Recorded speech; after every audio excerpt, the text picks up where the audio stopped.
because Scotland deserves better than this. This is not a small-minded, weak country. This is a country that in centuries gone by could see the world in the round.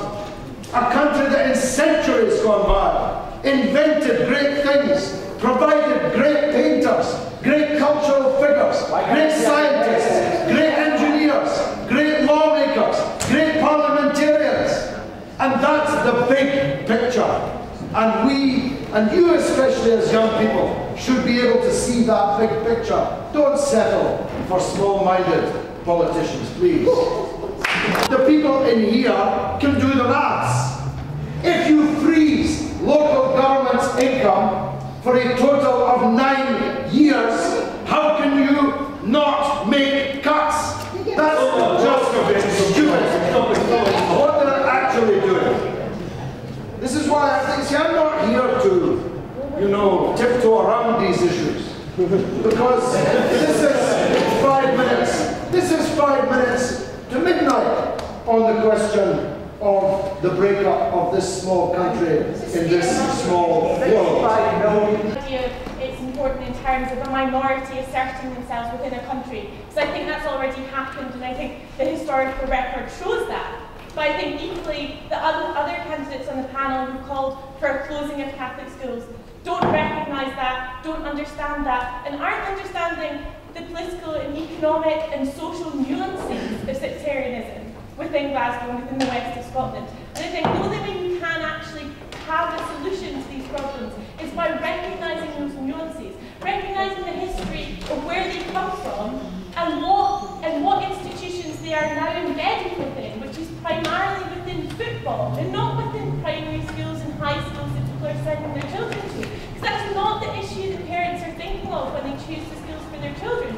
They're thinking about what values they want their children to have, what education they want their children to have. And in order to truly tackle sectarianism, there needs to be a recognition of the history and the importance of Catholic schools to a Catholic community within Scotland, but also recognition that times have moved on and that sectarianism has taken different forms, and that form is currently in the shape of football, and also primarily in the shape of poverty, etc., and that those things need to be recognised to find a solution. I think the panel has given a particularly superficial understanding of the problems, and it would be nice in politics if we had a much more in-depth understanding.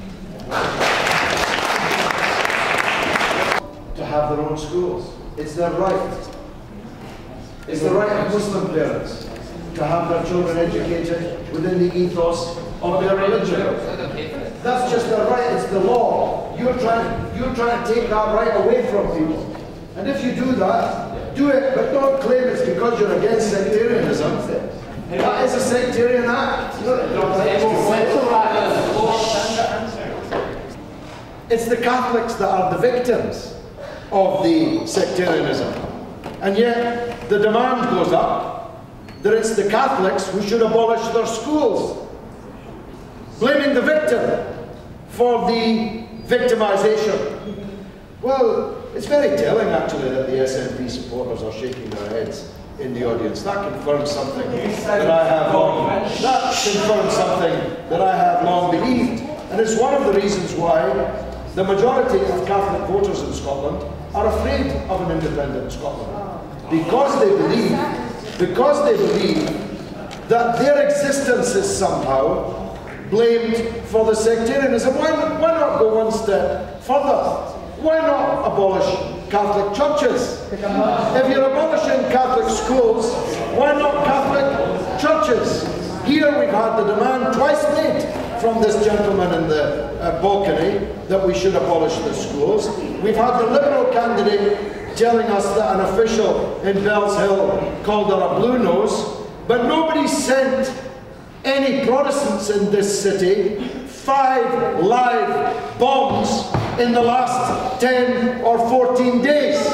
It's the Catholics that are receiving the bombs, not the others. The reality, well, not at any point in time. Tell me one Scottish person who ever received a bomb because they were a Protestant. None is the answer. Tell me one day on which, one day in 130 years, that Glasgow Celtic discriminated against a Protestant. Ever. It has never happened. Jock Stein, Danny McGrain, Kenny Dalglish. Celtic have employed Protestants throughout their entire history. But Rangers wouldn't employ a Catholic even to cut the grass until less than 20 years ago. So I declare an interest. I come from an Irish Catholic background. My grandparents were confronted. You better listen to this because I can shout louder than you. My grandparents were confronted by signs in Anderston when they got off the boat as immigrants.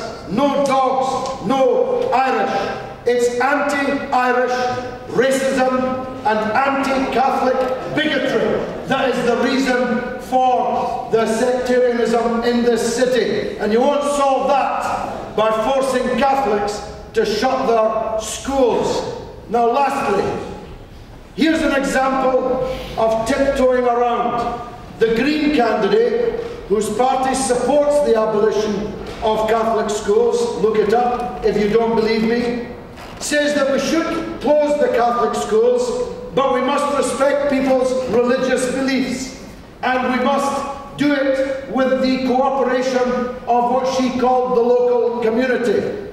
Well, listen to this and understand it. Catholic parents will never agree to close Catholic schools. Moreover, there's lots of non-Catholic parents queuing up to send their children to Catholic schools. And it's a pretty odd way of respecting people's religious beliefs to order them to shut their schools because other people send them letter bombs.